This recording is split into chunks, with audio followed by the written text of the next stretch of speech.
নমস্কার সকলকে। 400 টাকায় চট্টগ্রাম থেকে আদিনাথ মন্দিরে কিভাবে যাবেন আজকের হিসাব এখানে দেওয়া হলো।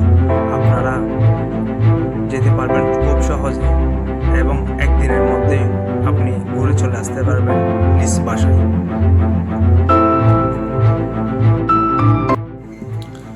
শ্রী শ্রী আদিনাথের মৈনাকের অবস্থান নেওয়া এবং আবিষ্কার সম্পর্কে এক সুন্দর জনশ্রুতি আছে। জনশ্রুতি হলেও এলাকাবাসীদের মতে ঘটনাটি সত্য। এই সত্য আরও সুন্দর হয়ে উঠেছে। তা হলো হিন্দু সম্প্রদায়ের এই তীর্থস্থানটি আবিষ্কৃত হয় ও বিশেষ মর্যাদা পায় এই মহেশখালীর একজন সচ্ছল মুসলমানের হাতে। তার নাম নূর মোহাম্মদ শিকদার। তার একটি গাভী হঠাৎ দুধ দেওয়া বন্ধ করে দেয়।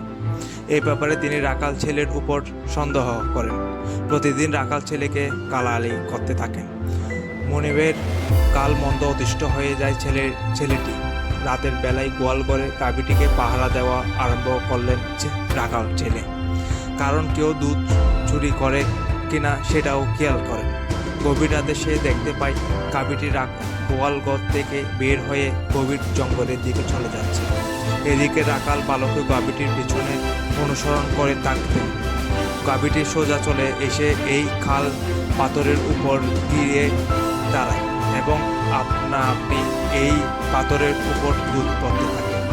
দুধ পড়া শেষ হলে সঙ্গে সঙ্গে গাভীটি পুনরায় এই নূর মোহাম্মদ শিকদারের গোয়াল ঘরে চলে গেলেন।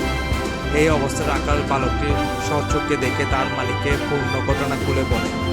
কিন্তু গৃহকর্তা তেমন গুরুত্ব না দিয়ে গাভীটিকে বড় মহেশখালী নামক এক স্থানে সরিয়ে নিয়ে রাখলেন।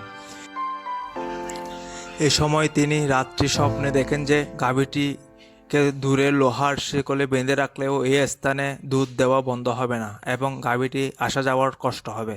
তিনি আরও স্বপ্নে আদেশ পান যে এই স্থানে মন্দির বেঁধে দেওয়ার জন্য স্থানীয় জমিদারকে বলতে হবে। ইতিমধ্যে সেই রাখাল ছেলেটি ওই কালো পাথরে একখানা চোরা দিয়ে শান দিতে তাকায়। তখনই অজ্ঞান হয়ে পরে তাকে উদ্ধার করা হলেও তাকে আর বাঁচানো যায়নি। আবার এই নূর মোহাম্মদ শিকদার শিবের শক্তি 10 ভুজাকে সুদূর নেপাল থেকে এনে এই মৈনাকে করে অবস্থান করানোর আদেশ পান এবং নাগা সন্ন্যাসীর মাধ্যমে 1612 সালে নেপালে স্টোনের মন্দির থেকে চুরি করে নিয়ে আসার সময় ধরা পড়ে যায় এবং জেলবন্দি হয়ে পড়েন। যেদিন রায় ঘোষণা হবে তার পূর্ব রাত্রিতে এই নাগা সন্ন্যাসী যোগমায়া বলে মহাদেবের সান্নিধ্য লাভ করেন এবং মহাদেব অভয়বাণী প্রদান করেন। বিচারক তোমাকে যে প্রশ্ন করুক না কেন তুমি নির্ভয়ে তোমার মুখ দিয়ে